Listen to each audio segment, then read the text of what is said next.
এর দিকে বাগান করলে যা হয় আর কি।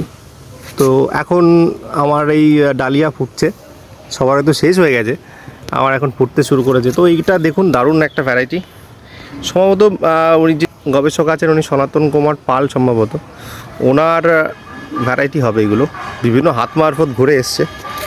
তো এটা দেখুন, এটা অসাধারণ একটা, বিরাট বড় হয়, যদিও ভ্যারাইটি বেশি পাইনি আমি এখানে। 3 প্রকারের ভ্যারাইটি আছে, আর আমার পুরনো কিছু ছিল, এই যে পুরনো ভ্যারাইটি এগুলো।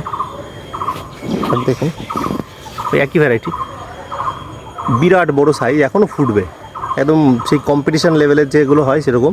তবে এই গাছের বিশেষ বৈশিষ্ট্য হচ্ছে এগুলো শর্ট হাইটের হয় এবং ফুল অনেক বড় হয়। এটা দেখুন, এটা লাল, একদম ভাইব্রেন্ট রেড।